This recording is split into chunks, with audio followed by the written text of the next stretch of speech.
All right. Yes, I Yes, think sir. Now you can record. start, please. Yeah, yeah. You got the message. Yes. Okay. Okay. So before starting this session, let's talk about some of the issues. Okay. Let's or we'll discuss some of the points whatever we did and whatever we covered. So any questions do you have or anything you would like to tell me about regarding the this material or whatever your experience about the translation or anything like that before starting? Can we have that? Because every day I'm just presenting the topics, whatever concept I'm telling you, that is going to be now it is looking like a kind of lecture. But let's see, as we have this all these sessions as a academic counseling. So if you have any questions, if you want to tell something or any related to the subject, related to the syllabus, whatever you would like to tell me, ask me anything. Do you have anything like that? Let's discuss.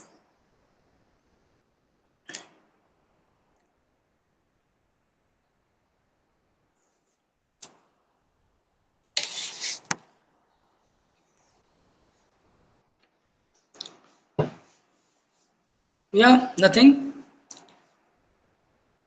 Okay. Okay. How? Let me ask you. If you don't have anything, so let me ask you whether let's see. You can answer this. Um, Okay. What is the best part? What is the best part that you have seen that something like new for you? Some kind of information you received which you did not have earlier. Can you talk about that? What exactly you have received from the last few sessions that which you like the most one? Okay. Anything like that?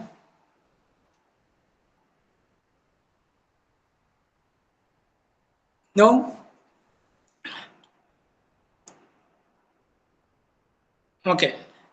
Okay, otherwise, tell me that what kind of translation you are doing, or like maybe if you're not doing right now, then what kind of translation you would like to do in the future? What I want to become a translator in the government field. I would like to I like to translate the literary text. Okay, I am good in translation of this particular thing. So, do you have any idea like this that you are very good in that particular area in translation, like what we have seen the fields we can say. Do you have any idea about that? Or do you would like to share something like you like this kind of translation or a particular kind of translation?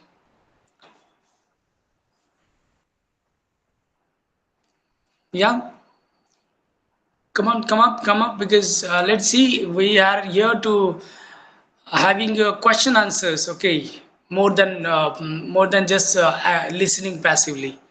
Okay, the sessions are only not only for listening and following the teacher, whoever is teaching you.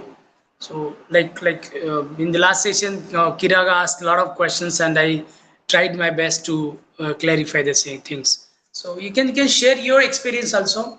What kind of translation you like, and what kind of translator you would like to be in the future.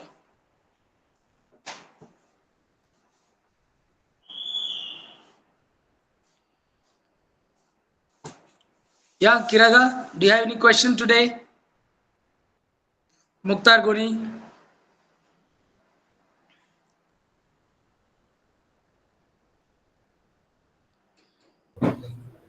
Hello. Yes. Yeah, thank you very much, Yes, Kiraga. Professor.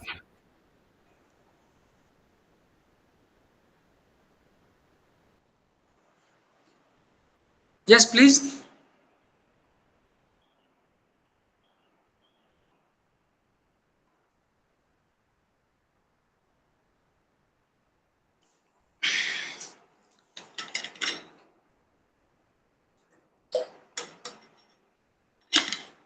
Okay. Okay, no problem. If you don't have any questions, doubt, and anything you would like to, you don't want to tell, let's see. Then I think we'll start the session first. Okay. Um, okay. What we have done yesterday, that is the huge part, like in the last two sessions we did the fields of translation or sectors of translation, and what kind of translation we have in a different fields, what kind of challenges we have in a different subjects of translation, and then we have some of the requirements also. We have seen some of the requirements also, what kind of requirements we need, or we need to have some kind of particular prerequisite, you can say, in any particular subject, like if you are translating humanity subjects, if you are translating any other social science subject, or any scientific or technological text also, or literature also. Professor. Yeah. Yeah. How are you? Yeah, I'm good, Kiraga. Yeah, how are you? I'm good. I'm fine. Yeah. I'm fine. So I have a question. Yeah. What is the difference between machine translation and technical translation? Machine translation and Technical. technical. Yes. Technical translation. Ah, two these concepts are completely two different concepts. When we say computer translation or machine translation, then it is related to the only computer. Sometimes, with the help of different softwares, different websites, and maybe different like whatever the machines and online machines we have, we call it like Google Translate, or maybe websites like what was that, Quillboard or something, some we have that machines. See, when we say machine translation, it's completely related to the machine, with using your mobile phone, with using computer camera, with using Google Translation, or with using different websites and softwares, we can translate. This is machine translation. Okay, understand? Because Okay. we have 200 pages book. Huh? If I ask you to translate that books, and you will take a huge time to translate the whole 200 pages. But in the machine translation, or in the computer translation, it takes place within, like very less time. You can take photo only, and then what is that? Put the photo in the translation software in the website, and then all the material, all the things, whatever they have written on the page. So everything will be translated with the help of Google Translate or any software. Technical translation is a different term. Technical translation, it is not related to only the like what technology. The word is there. That's why it is not related to Pardon? that. In that, in that. Sorry. I beg your pardon with technical translation? Technical translation, I'm telling you, technical translation is like a translation in the field of some kind of with the help of technical use, technical words, technical sentences. For example, if you're translating a science book, or maybe like you're translating a manual of some kind of instrument, like you, like for example, you might have seen, you bought if you have bought something like mobile phone, some kind of machine, some kind of like whatever. So they will be having a manual, the user book. Okay, how to use that particular machine. So you can read there. How that translation is in your language is completely different. Okay, so technical translation is, you are translating some science or technological literature with using that specific technical terminology. See, for example, if you're translating about computer machine, you're translating about some kind of software or hardwares. Okay, so of course you will be using there a specific vocabulary, specific sentences, specific symbols, specific words. Okay, so that could be that could be a example of technical translation. Understand my point? Technical, Okay. it's not completely related to the technology, like oh, technology, Okay, let's this all technical. Technical in the sense whatever the words you are translating. Okay, for example, you are doing a science book translation, then you should be very much aware about that vocabulary and everything, and you are using that the vocabulary and whatever sentences, the spatial specific expressions from the same that from that same field, then that is going to be a technical translation. Okay. Okay. Yeah. All right. So I think let's see a few points I have left last in the last session. So we'll take a look on that, and then we'll move on to the today's session also. Let me share you my screen. Once you are visible, once my screen is visible, please let me know. Yes, sir, it is opening. Yeah.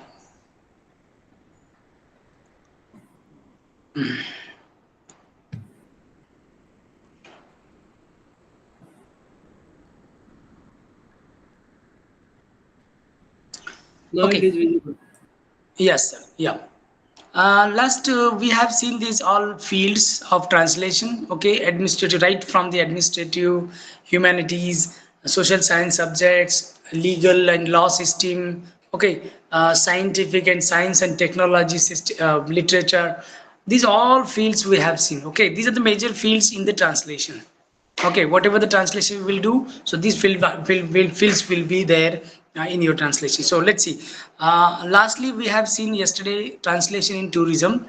As I told you that a lot of opportunities you will be having from this particular translation field, because a lot of people like to visit some different places like religious place, or business places, wildlife places, okay, cultural like cultural places, whatever places we have, people love to visit in their free time, and then like there you can find a need, or you can see there is a need of translator in that particular fields also within the tourism. Okay, so after that part, what is the basic qualities or the basic requirements of a good translator in the tourism? Okay, so here we have some points on the screen. Number one, knowledge of source and target language. This will be everywhere. Like I told you yesterday, also, some of the points, some of the concepts will be everywhere, because these are the basic and core in the in the translation. So of course you should have a great knowledge about the target language and source language. If you're translating religious books, religious places, okay, religious what we say, that text we can say. Okay, so you should have good knowledge about target language that you are translating, and of course you should have a good command over the information in the source language. Okay, so knowledge of source language and target language, this is the common factor, that common thread that it will come in the all the types of translation. Second, knowledge of local expression and culture. Okay, so for example, I'm a translator, interpreter, where in India, okay, at a historical place like Taj Mahal, okay, or maybe for example, any translator in USA, like places like social places, or places like where people visited lots of time. So such kind of places like Statue of Liberty. Okay, so if I'm a translator there, if I'm an interpreter there at a particular place, okay, at a particular in the field, so I should have good knowledge about that language first. Okay, what language they are using, okay, and what kind of language there should be with you as a translator. Okay, so both the languages are very important here, target language and source language. It is not that, okay, maybe this some problems will happen, like I have a very good command over in Indian language, and I'm a translator. If I'm translating something, some information at Taj Mahal, from the Taj Mahal, I'm telling something. Even so, I have to take care not only to translate the information to tell the foreigners, okay, but also I should understand if I'm using any expressions, any word, or any sentences, so what that means in the target language. Okay, if I'm translating for Arab people, Arab peoples, okay, Arab people, and then if I'm translating for German people, if I'm translating for some any other countries people, then I should know at least some of the basic expressions of that. If I'm using a same expression from India, and if something happen like that, that same expression is not acceptable in the other country, so then the whoever is listening to you, whoever is listening to your translation, then those people will get a different meaning what you are trying to tell. So in that cases, so local expressions and cultural, the what was that, cultural expressions, cultural knowledge, or cultural things, whatever comes in that, so you should have a good knowledge about that, and then you can translate many things. Then background knowledge of society and culture, of course background knowledge you need. Skills of presentations, okay. Like if you are not, English is not well, or maybe your target language is not that much good, okay, some problems in the pronunciation, some problems in the problems in the flow of speech, okay, fluency, okay, some problems like if you have with your physical things, like your mother, your tongue is not well to produce the exact words and whatever problems. So if you have any kind of such little problems, that such kind of problems can create a different meaning for the in the translation. Okay, so people should be impressed by your translation. If I'm telling you something, so they should listen as a story. They should not feel like he's translating it like if you are speaking very slow, if you are using a difficult word, or maybe if you are pronouncing in a different kind of the word, okay, the vocabulary, so people will get confused and they will not be able to understand you and your translation exactly. So skill of presentation is very much important, okay. You should be very confident what you are telling, and your confidence will tell your how is your language. Okay, if your language is well, pronunciation is well, the grammatical structures are well, then it means that your presentation is well, okay. And then people will understand the concrete idea about translation, that exactly what you are translating, okay. Skill of instant translation. Okay, sometimes this happens because as a translator at some of the places like educational institutions or maybe in the government area, so you have good time to translate. If like if somebody is from, whoever is listening right now, maybe some people are working as a freelance translator, so in that case, you will take your whatever task you have, you will take to your home, and you can translate as per your convenient time. Okay, it means that you have a good time, ample of opportunity of time to complete your translation. But of course, as a translator, you can do that same also, but also you need to have an instant translation skill as well. Okay, you are good translator at the table. That's absolutely fine. That is also a good part of your translation. But if you should have the skill of the instant translation as well.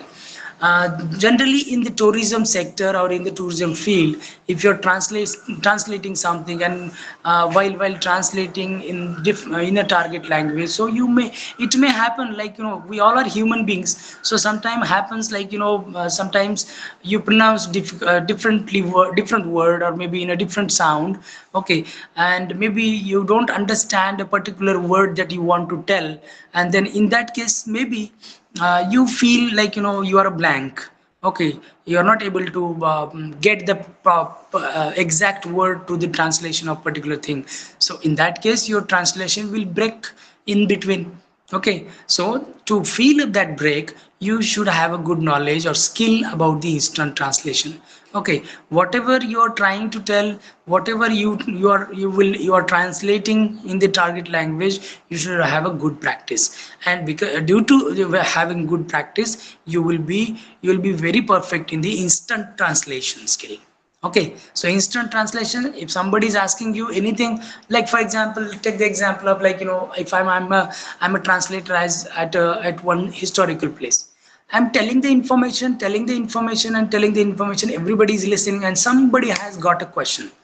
Somebody has appeared with the question, okay, and he is asking a question. So whatever your practice is there, whatever you know, that is absolutely fine, and that you're telling every day. But question, you are not good. I mean, you maybe you will not having a good practice about the on the question, and suddenly some person is like, somebody is asking one question, like, on the that particular place. So what you will do? So in that case also, you need to have a instant translation on a different issue. Okay, as a good practice, you're doing every day at same place, that is also perfectly fine. But sometimes people will ask questions, or maybe sometimes you will feel confident, and you will feel like, to tell something more about that place, about that book, or whatever we have.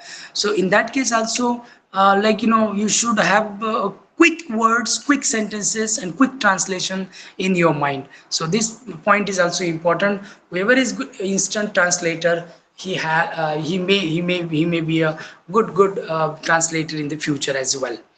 Okay, the next one, second last, knowledge of historical and geographical places.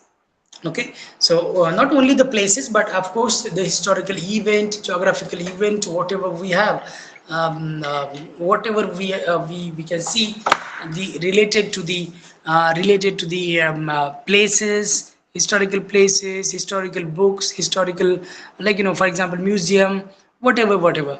Okay, so of course the background history, background story, background knowledge of that particular monument, we can say a building, or maybe castle, maybe place, maybe book, whatever we have, we should know the background also. Understand my point? Okay, so knowledge of historical and geographical places. And the last one, awareness of hospitality and national pride.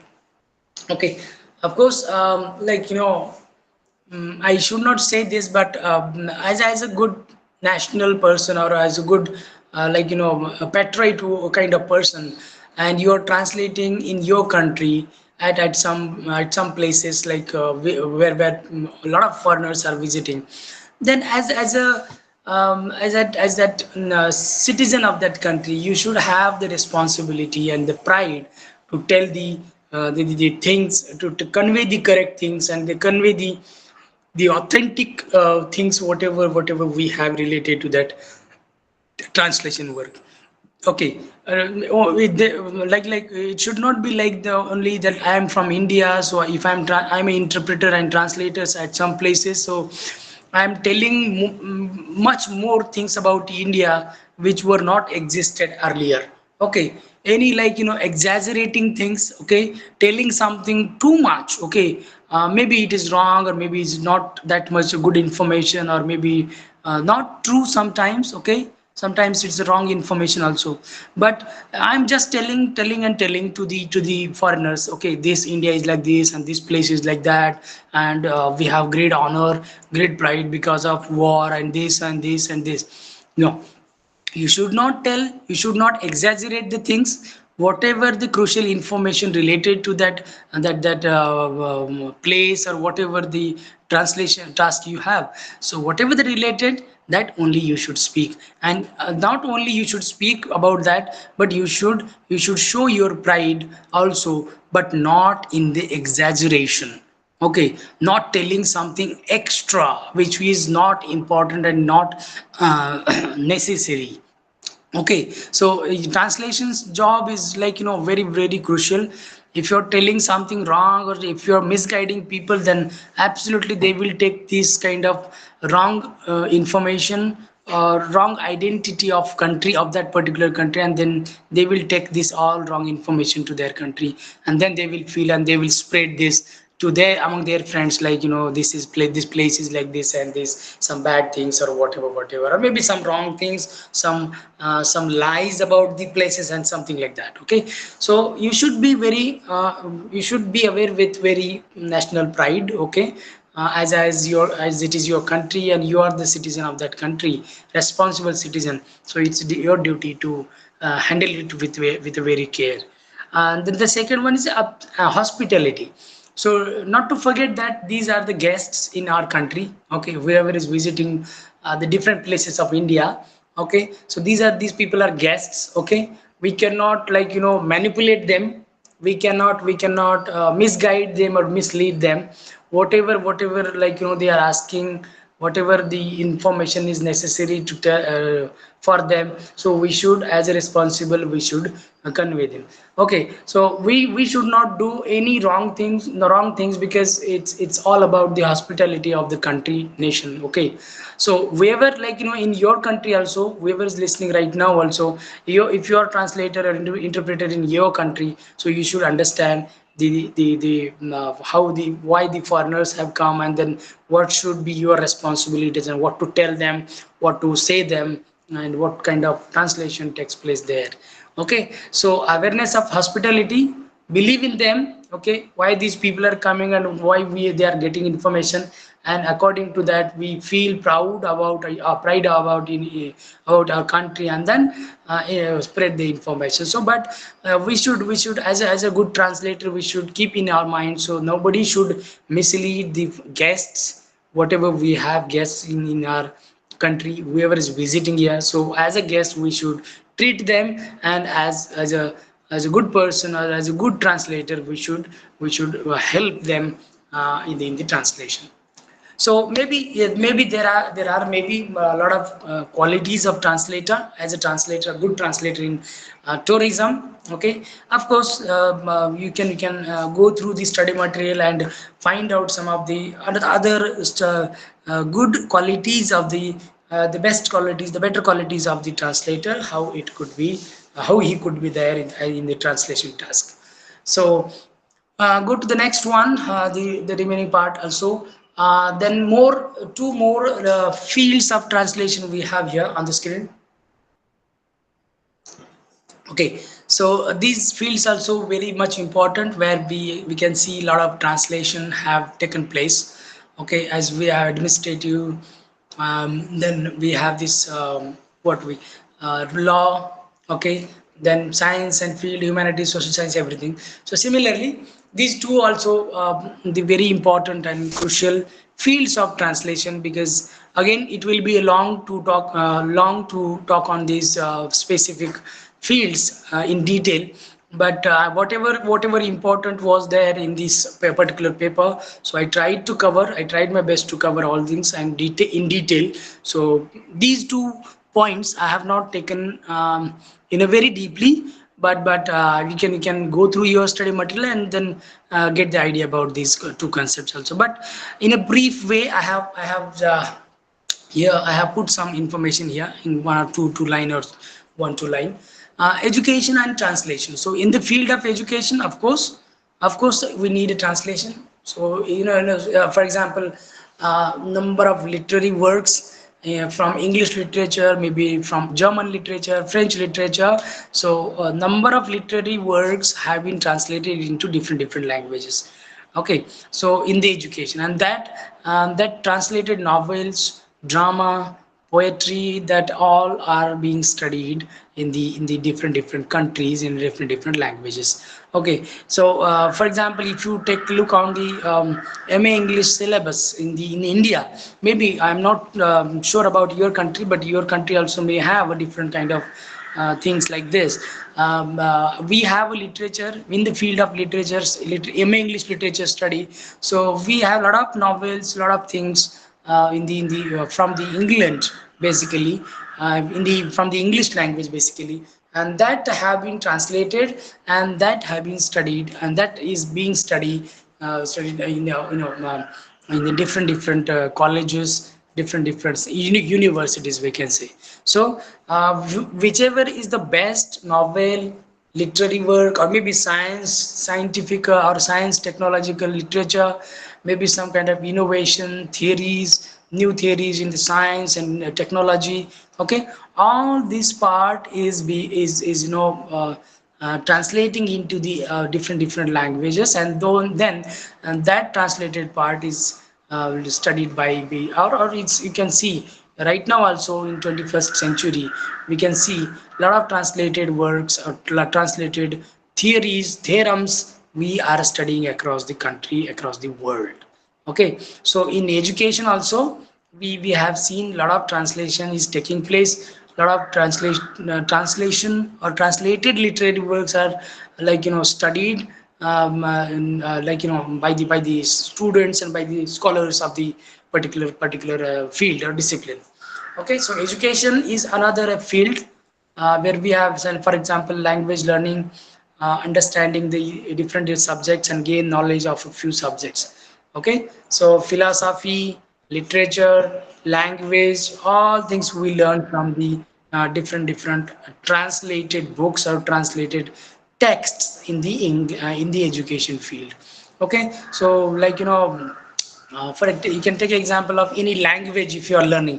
So for example, you are learning German as a subject, so of course the translated book you will have regarding German, how to learn it, how to speak it, or how to write in German. So similarly, in all the subjects whatever we have in the world, Hindi, German, French, Spanish, Russian, Japanese, Chinese, Thai, these all languages have their own books which have been translated in the target language, and people are using those books in to learn different kind of language in their education system. Okay, so in the education also you have this tremendous importance of the of the translation. So please, if you have good information about this, you can Google it, or maybe you can go through your study material that will help you to understand this. Then the translation in market and commerce. Okay, translation in market and commerce, of course, numerous reports on the market, numerous reports on the business. Okay, so we have these reports and information, um, the knowledge, we can say, the techniques of the business, or some kind of different articles on the business or markets, we can say commercial, in a commercial way. So we have this kind of literature also which need translation in the different languages. So words related to market, share market, commercial words, everything will be there. Okay, just I'm giving only the overview of these two specific fields. Okay, so please remember this. Translation in the marketing and commerce also we can see a tremendous work or tremendous task of the translation. Okay, all right. So of course, take example of share market, or maybe take example of any huge business in the world, which is on a very top level. Okay, so in that case, whatever the stories are happening every day, or whatever the ups and downs are happening in the business or market, like you in the share market. Okay, sometimes market goes up and sometimes markets come down. Okay, then what is happening there exactly? So all over the world people invest their money, people they do business of trading.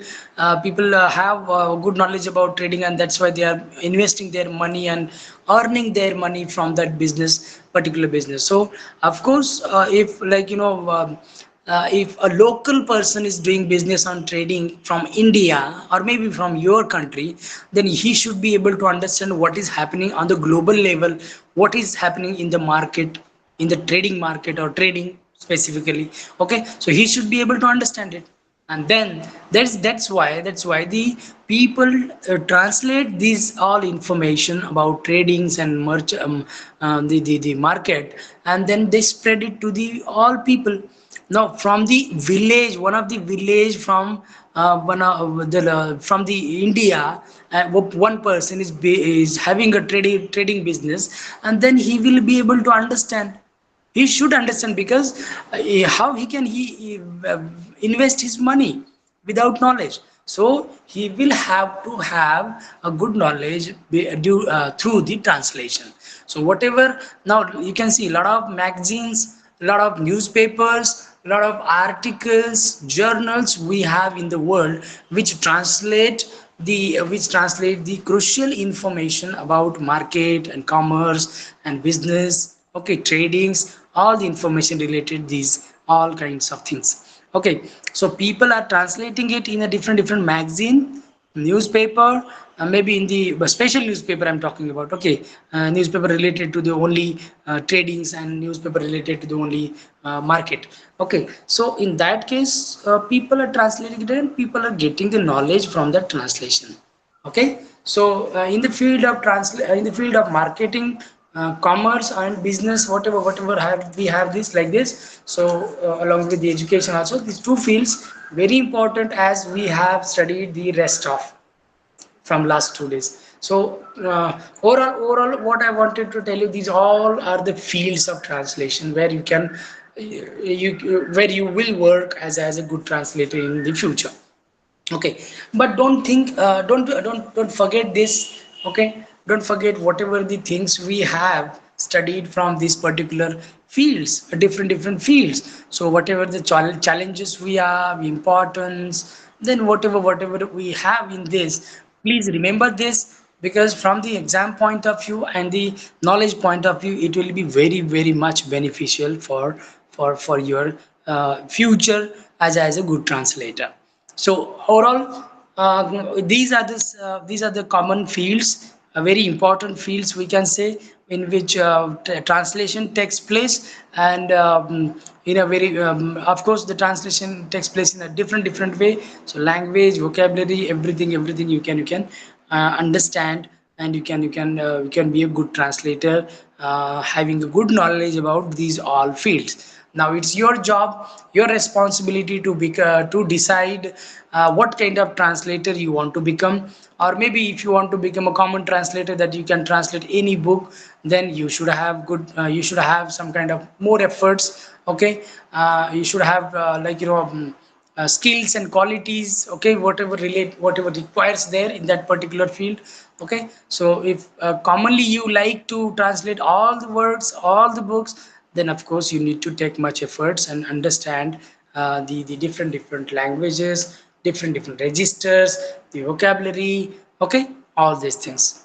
So ultimately, these are the points, okay, which we can consider as a major fields of the translation. Okay, let's go to the another the give me a minute. Okay, so I can oh, okay, so the next part is this. Okay, after the fields of translation, after the fields of translation, we have these languages, Indian languages. We need to be aware with few languages whatever we have in India. Okay, the more information you will, because I'm not spending much time on this particular language point or concept, we can say Indian language points or Indian language concept, because you will be feeling difficulty. You will be it may a little difficult to understand the language and languages and the examples of languages of India. So my suggestion will be this, when I think it's the material is available, so please go through the material for this specific lesson, for this specific paper. Okay, Indian languages and translation. Okay, so whatever languages, so through the reading you will be having a good knowledge, and you will be getting a good knowledge in the what we say that about the different languages, because we have number of languages in India, number of different dialects, the major languages and the common languages we have apart from national language. So maybe this will create some kind of difficulty to understand, as like the examples of the different languages. So my suggestion is this, so please go through the study material for this particular session. Okay. So I'm not covering all the parts because it's highly difficult to understand the examples and the concepts from the Indian languages. So but still I'll make you to make simplify some of the things. Okay, simplify some of the things related to the Indian languages and its family.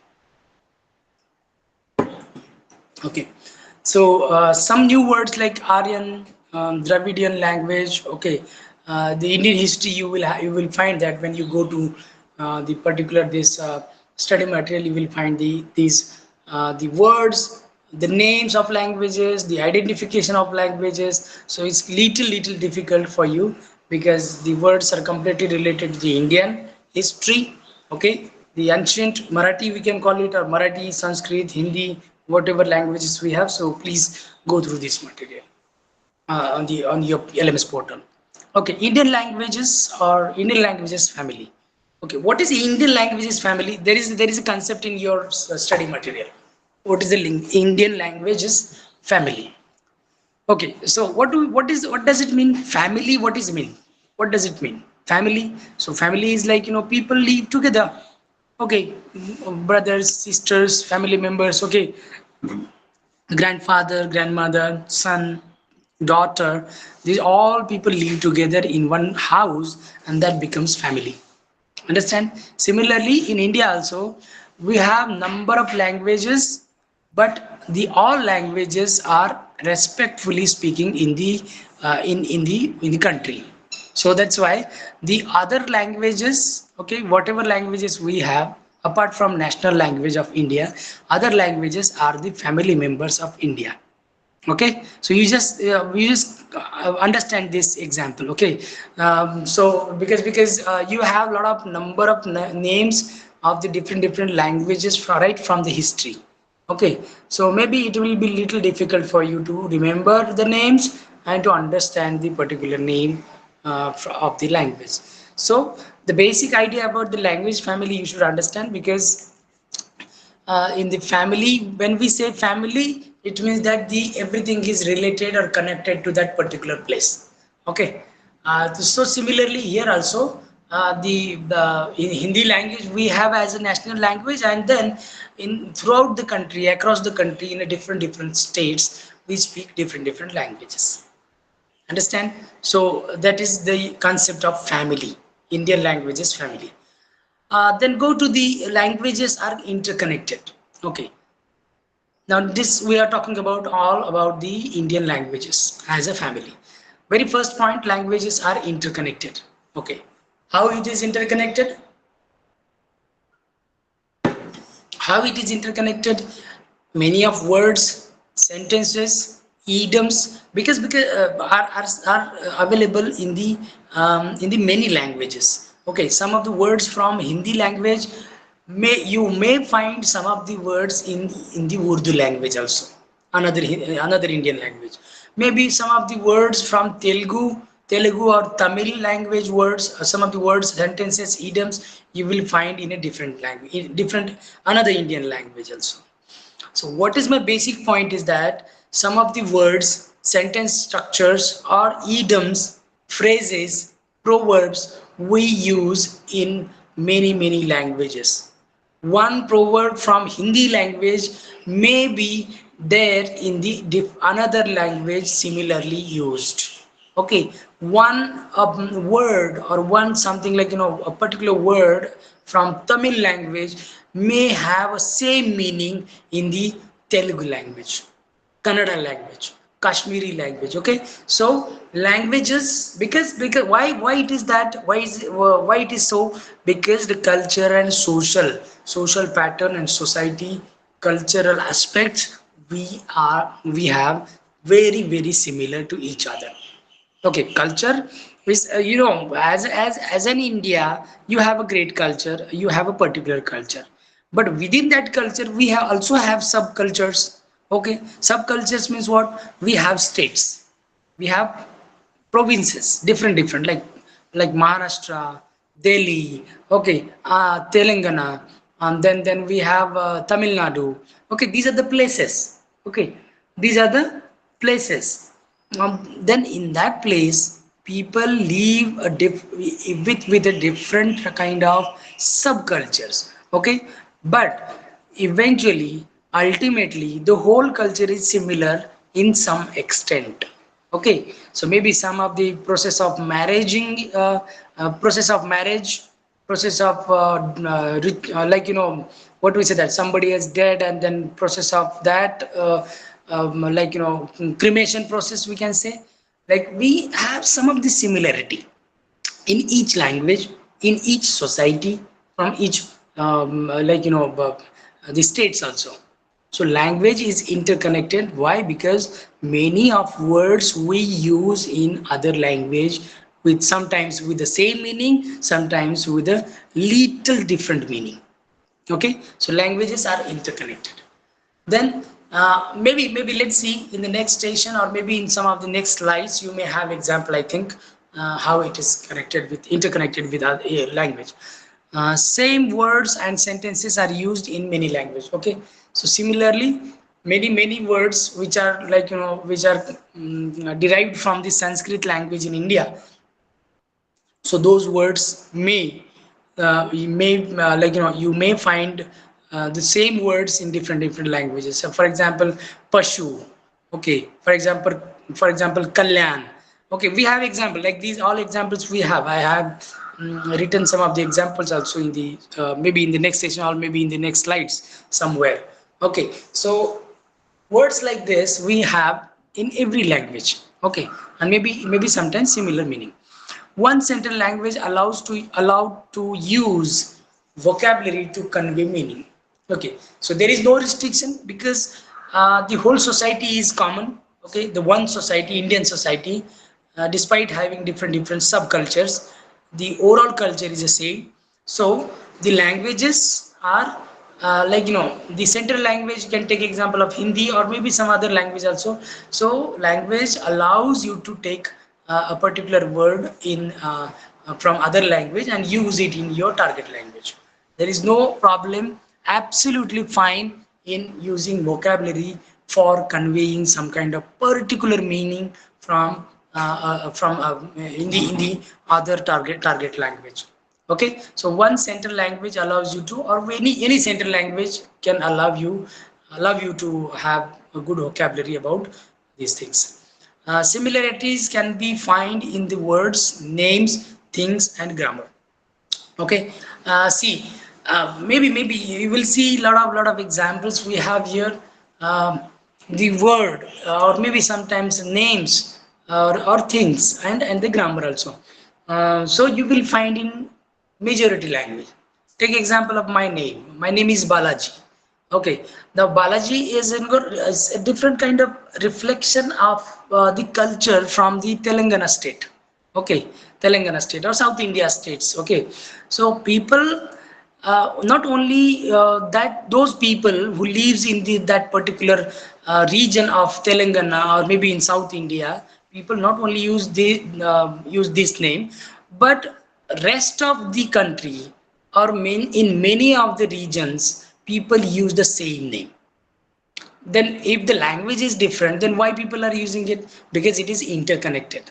Okay, so maybe not from the South India only, but from Maharashtra also, Maharashtra state, or maybe some other states like Haryana, or whatever we have states, people can use. You may feel, if you observe, if you read some of the information regarding this, so words, names are similarly used in India. Okay, now take the example of name, very common name in India, Vijay. Vijay. Vijay is a name. Okay, but you can see the same name people use in Maharashtra also, and people use in Haryana, North India, Delhi state. Okay, and then South India also. Some of the states of South India, Tamil Nadu, Karnataka, Kerala, whatever states we have. So names, words which commonly used. which is commonly used, in the different kind of states with the same meaning. Understand? Got my point? So words, names and things, grammar, etc. Sometimes these kind of similarities you may find in the Indian different languages or Indian family, Indian language family.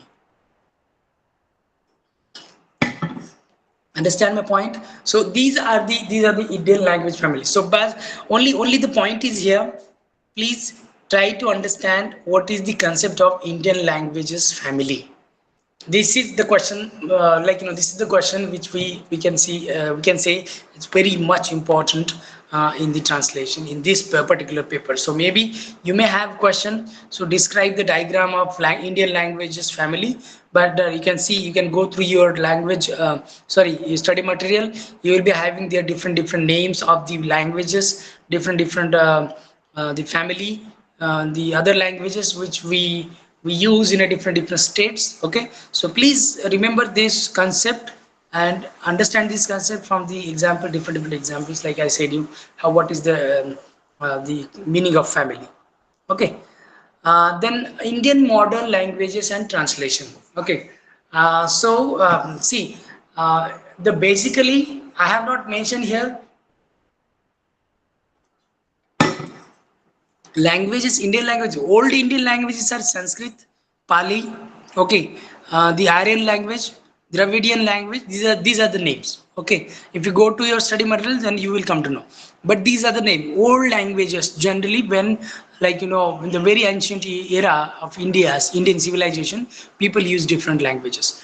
But now in modern India, we have different languages like Tamil language, Telugu language, Bengali language, Marathi language, Kashmiri language, Malayalam language, all different Urdu language. Okay, these all languages are being speaking, are used, are nowadays using as a modern languages of India. Okay, so all these languages have derived from what? Sanskrit language. Okay, Sanskrit language. So Sanskrit, different words, and then different languages updated over a period of time, many years, after many years, and then the modern languages whatever we have right now we are using here. Okay, so Indian modern languages and translation.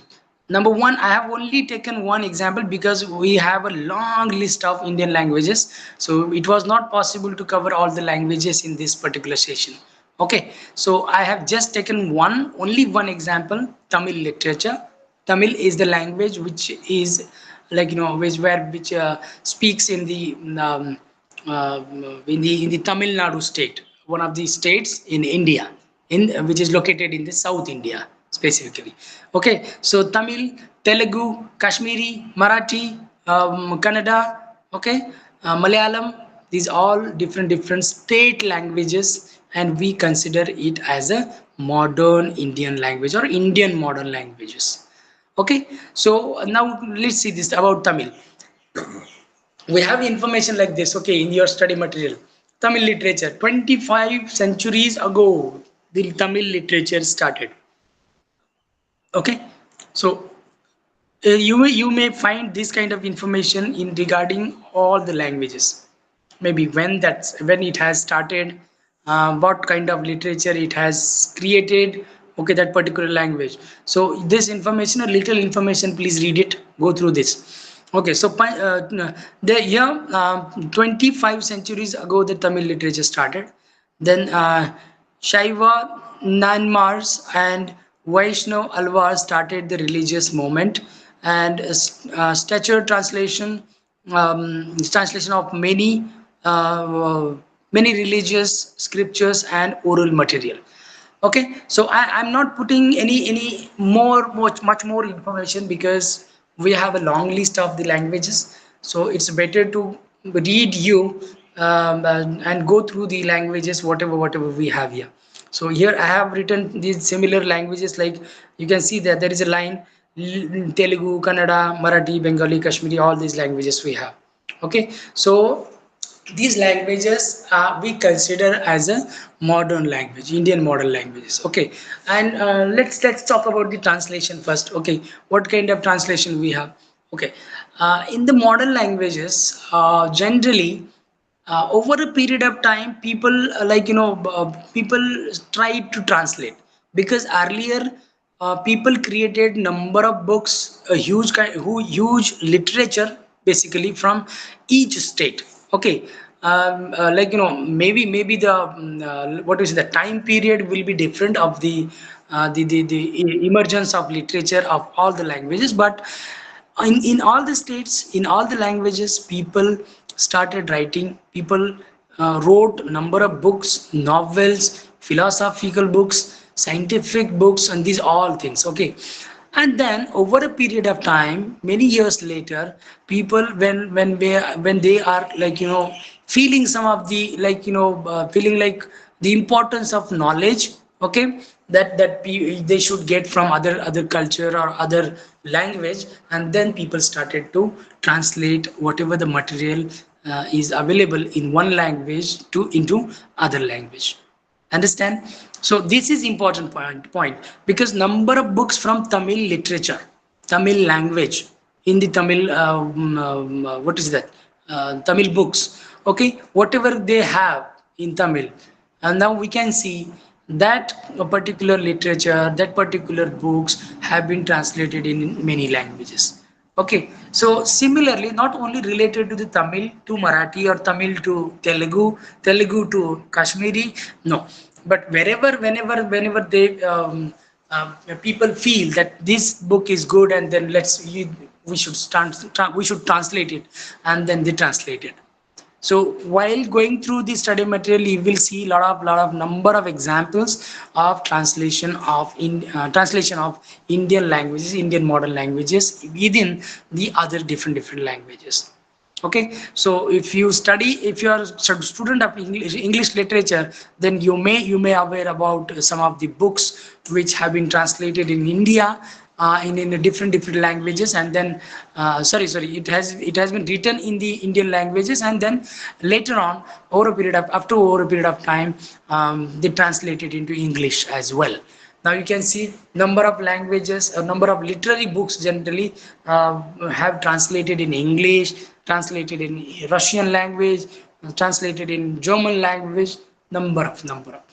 Okay, so my point is to make you to understand that whether these languages are modern or old languages from the ancient period, the all languages have been translated translated in the other different languages. Okay, so you understand this example, like the literature from Tamil language, whichever the whatever the books were very good in literature, it has been translated, and those have been translated in other Indian languages. So similarly, from Marathi, Maharashtra state language, whenever we feel like whenever people are reader, the literary person feel like this novel is, this play is good, let's translate it in the different languages and spread it to the world, or spread it among the people of different languages. So this was the reason they translated people translated number of literary books among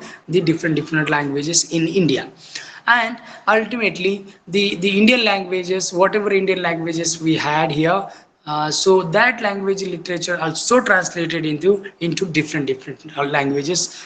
For example, the world languages like English, French, and German. Okay, this not only just Indian literature is translated in only in Indian languages. No, number of languages we have, that is also translated, okay, in Indian languages. Okay, and the literature from different languages from India, that also has translated into the global languages like English, Spanish, German, whatever we have. Okay, let's the next one, similarity in Indian languages.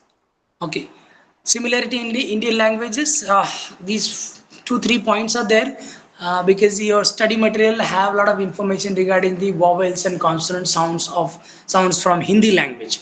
Okay, so maybe you will feel some kind of difficulty to understand, but you also have the some of the points on some of the sorry, consonants, vowels, and diphthongs in the English language also in your study material. So let's see, you can find it out. So here we have some of the similarities in Indian languages. Number one, phonological system, and in that alphabet sound speech system is similar in some extent.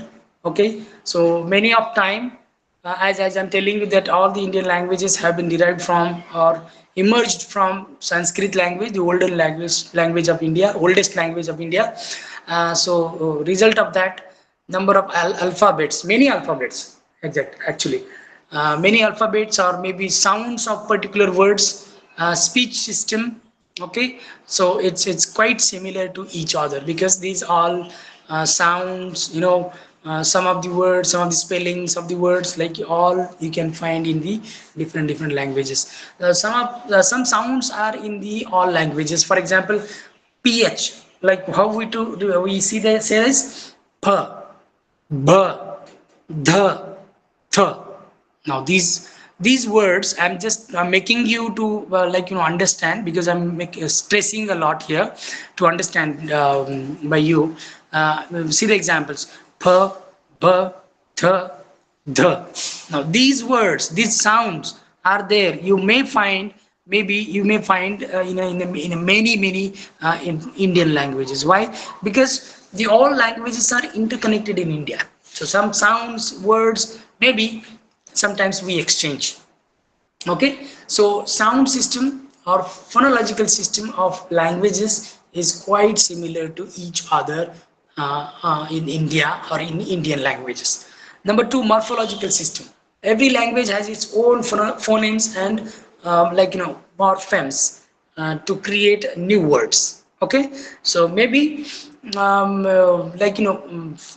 sometimes if we are forming a new word, okay, so we have to follow the rules of morphology of that particular language. So maybe some of the combined words, collocative words we have in every language, and that language also you can see some of the collocative words, combined words, compound words, sentences we can find in the other language also. So morphological system, how the words have been created in one language, you may feel similarly in the other language also. Hello. Okay. Yes. Yeah, you're saying something? All right. So morphological system also. Then the semantic. Okay, semantic, which is related to the meaning only. Okay, every language has a certain meaning to particular words.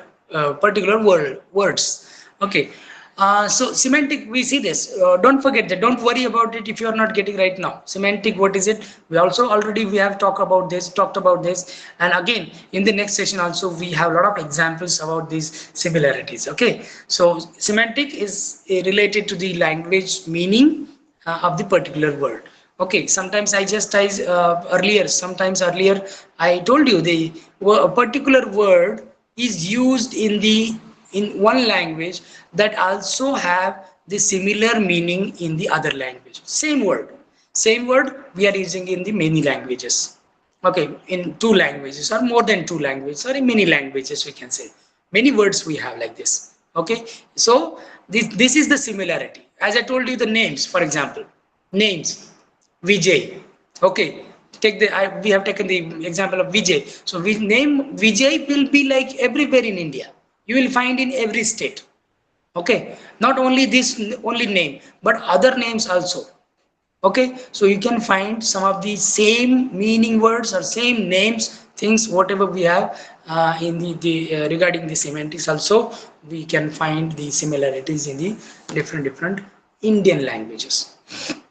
Okay, so here methods of translation in modern India. Sorry, Indian modern languages. Okay, methods of translation. So we have here some of the theories, principles, rules, or you can say methods of translation in the different Indian modern languages. Now, what we have here as a as methods. Number one, theory of similarity. Okay, what is here? What is this? What kind of this method is this? Here, linguistic and language equivalence. Okay, as I'm telling you again and again, words, sentences, grammar sometimes similar in all the languages. Okay, so you can on the basis of that similarity you can have a translation. Okay, similarity, theory of similarity, we can follow whatever the words we have similar, cultural similarity, the contextual similarity we should follow and we can translate it. Then shares the registers. Of course, some of the words, some of the registers, okay, we share in the different with the different languages. So we can see and we can use the different registers in the translation also. Then cultural equivalence, as I told you that whole world, whole India represent a specific culture. Okay, but despite having one culture, we also have in India a subcultures, some of the subcultures in the different states. Okay, so this could be the example of cultural equivalence. So here in the first method of translation in modern India or modern Indian languages, you should remember all the time whatever the similarities we have among the different languages, we can follow that principle and we can translate it as per the theory of similarity. Then number two is equivalence and adoption. Okay, many words are adopted from a family language. Okay, maybe some words while writing or while translating, people or authors, writers of literature, writers of the stories, they use different words or from the other language. It means that they are adopting, they are taking a word which is not in your language, okay, but it is there from the other language. Adoption we can see. So we are taking some of the words because the words are conveying similar meaning, and then I can use that word from the other language in my target language translation. Okay, so equivalence and adoption is very simple. Many words are adopted from family language, Indian family language. We have number of language together we speak in India. Okay, so I am free to take some of the words from my other family languages. Okay, so I can take that word. Sentences, idioms are borrowed from the other languages. Of course, borrow or adoption or adapting something. Okay, so similarly this also a little similar, a theory, a principle of translation, we can say sentences, idioms are borrowed from the other languages. Okay, so meaning of the idioms, phrases and the sentences sometimes little closer to each other in different languages. Okay, and the last point is principle of resistance. Okay, this is other a separate part of, we can say, of a translation, or we can say this could be considered as a field of translation also. Okay, principle of resistance. What is it? The process of translating a subaltern text into a dominant text. Okay, the text and its unique socio-cultural features should not get appropriated into the dominant culture. Okay, principle of resistance. Now, for example, yesterday we discussed about the dialects, and somebody has asked the question about the dialects. How can we translate it? Okay, see, I'm writing one book. Or also, like for example, I wrote one book in my dialect from my state language, Marathi. Okay, some of the standard words I'm not using it. I have not used it in my book, but somebody is trying to translate it. So how he will translate it? He will have to follow the principle of translation, resistance. What does it mean? He should translate into the standard language. No problem. Okay, standard language, whatever the standard language we have, standard verbs we have, similar verbs, whatever I have written in the dialects, so the translator can use those words, okay, the sentences, okay, from the standard language, and then you can translate it into the accepted language. Okay, so principle of resistance is also a kind of different field of translation, we can call it. But remember this, Principle of resistance means that you are resisting something, you are stopping something, you are not using those similar words in your translation. Okay, for example, I'm writing in dialects. Any book is there in the dialect, which words are not there in the standard language. Okay, so what I can do, I can understand the context and I can translate that language or that text in the standard language, what is accepted in the world, what is accepted in the society.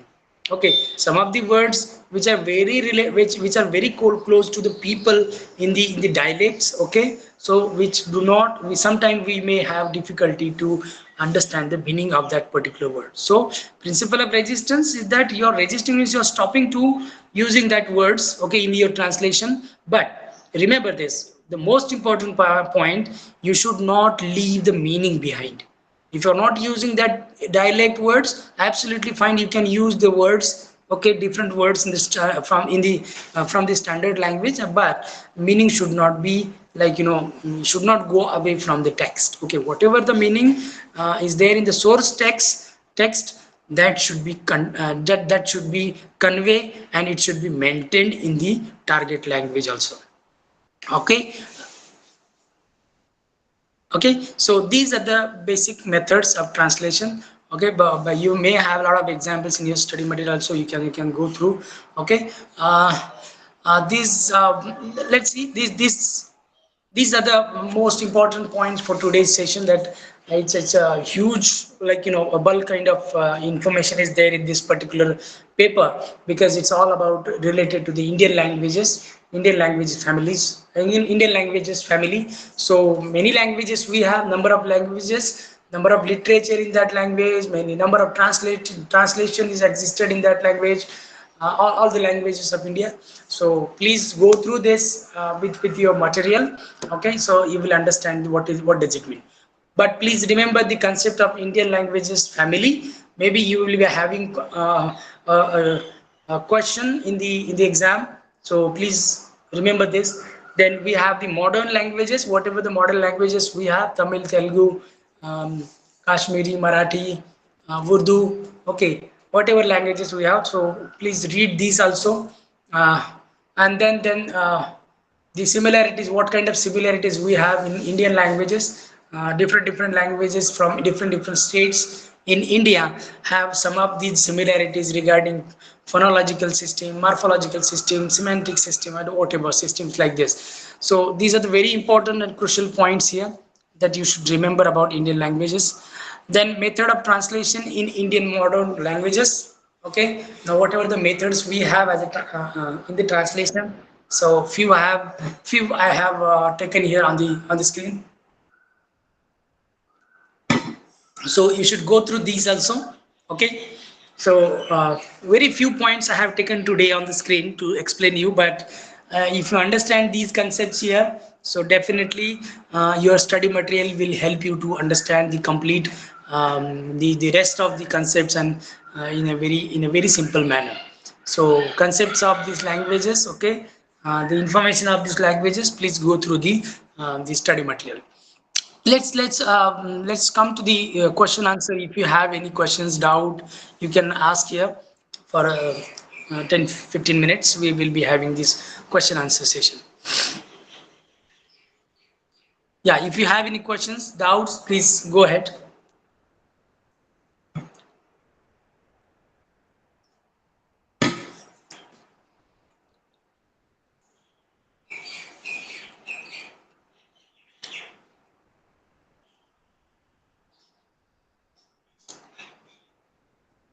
Any student can ask the questions. Sir is Yeah. asking to interact you. Okay, thank you very much, Professor. So my question is one. I had my colleague asking a question about different dialects. Take for example, in the tourism sector, if you have tourists, and then they tell you that, uh, for example, let me use French. French, there is the French from France itself. Then we have West African French, and so on and so forth. So you find that there is a mixture in the dialects, or Arabic. Hmm. Arabic, there is Hmm. Arabic variations in let me use the Arabic Saudi Arabia, Arabic Iran, Persian, and so on and so forth. It is really different. So how do you go about that? And especially when you are in the tourism industry. Thank you. Okay, so their see their language family will be different. Okay, completely. Now whatever language we use in India, Indian system. So see this how I told you that there is some of the words and sentences, or maybe some of the difficult words or whatever words we have, which convey the similar meaning sometimes in some context. Okay, so we are free to use. So similarly that language family also, like very much flexible to use the words in that language also. For example, Arabic language, so maybe some parts of the Arabic language or whatever languages be when they have in their language, Arab countries, so maybe some of the words they can use, or maybe you can get the information about that language. 100% there will be few words or sentences, not only few, many words, sentences, and many things similarly in the different dialects or different family language. Okay, sorry, language families. Okay, so we can see there also. So all the languages, this see, this is a structure. We are studying Indian languages family. It's a structure about a particular language. Okay, so this structure also will be applied to the other language also. If other languages, like for example Arabic language we speak in Arab countries, so also they have dialects, different dialects, of course. Okay, so in that dialects also they have different words. So maybe how can we say that the all the Arabic dialects they have the words they don't use in a different way? No, because the whole language, the central language we have in any country is completely similar to the sub categories of languages. Okay, whatever languages they have in their country, so they can also use different words. Okay, so you may if you go through some of the literature work, the some of the French literature work. Okay, so number of words are there in the French also. What? Arabic words also, a lot of words they are using in the French as it is, or maybe in sometimes little difference. Okay, even Arabic words, what we have, some of the words, like even in Indian Hindi language, national language Hindi, we also use some of the words as it is, and meaning is also same sometimes. Okay, so like for example, words like Arabic words like I don't know whether you are familiar with the Arabic language or not, but take the example of fakr. Okay, proud. Okay, so the word fakr, in this the meaning of that word in English is proud, pride. Okay, that same word is used in the Indian language also, and that same word, I think, as per my information, if I'm not wrong, that same word is used in the Persian language also. Okay, for example, like take the word, one more word from Persian language, mushkil. Okay, mushkil, masla.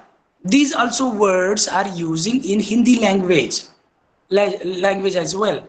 Why? Because some of the, like some of the flexibility we have in all the languages, that we can use some of the similar words, which conveys the same meaning in the both the languages. So it is depend upon that kind of work or task, where we can use. So we have a number of words like this. Okay, from different languages. So if we have number of examples like the in the global languages or different countries language, so of course we have different words like this, similar words or similar names and similar things in the country, within the country's language, different dialects or maybe state languages.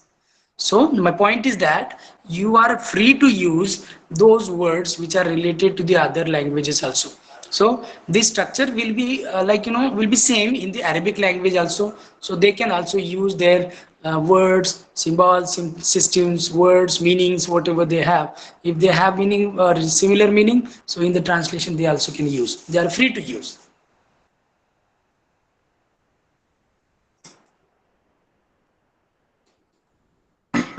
Yes. Yes. Anybody?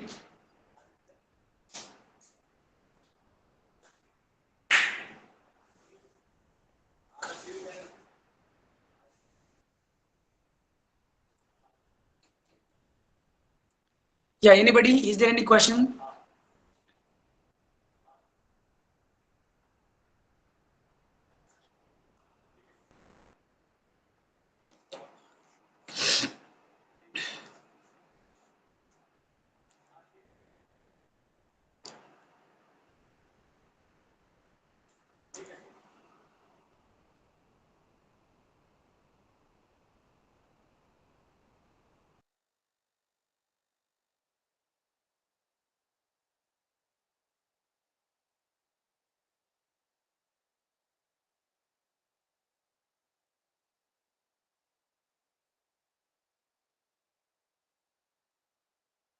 Not only these words about this, okay, but many of words like within the country languages or different state languages, whatever we have.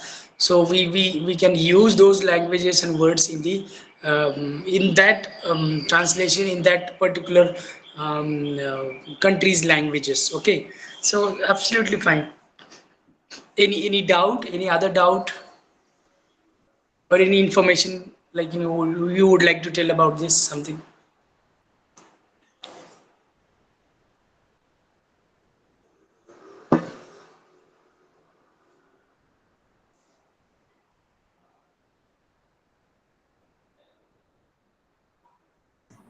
Any other student? Any more queries?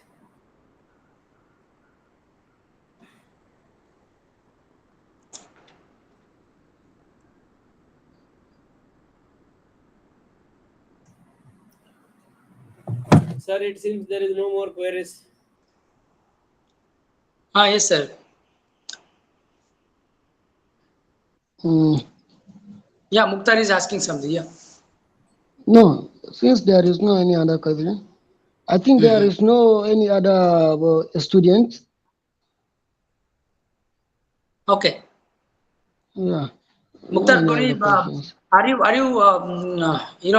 doing the translation work, right? Even today also, and in nowadays also. Yes, sir. Yes, sir. Yeah. I've been doing it. Okay, okay, okay. So what kind of translation you do? Mostly literally translation. Okay. Yeah, And mostly that's what literature? French literature, English literature, what literature? Which kind of literature? mostly Kanuri literature and Hausa literature. Sorry. Yeah, Kanuri Okay. and Hausa. Okay. This from African languages. Yeah, yeah, from African languages. Okay. So so so so any like whatever like you would like to tell something or about that a little information how you are like using the words because this is the practical it's a practical knowledge that how Mm. you are translating actually.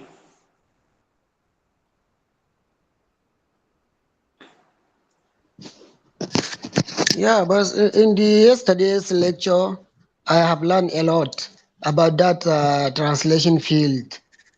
So the key element in the field, like in tourism field, there should be uh, understanding of the vocabulary,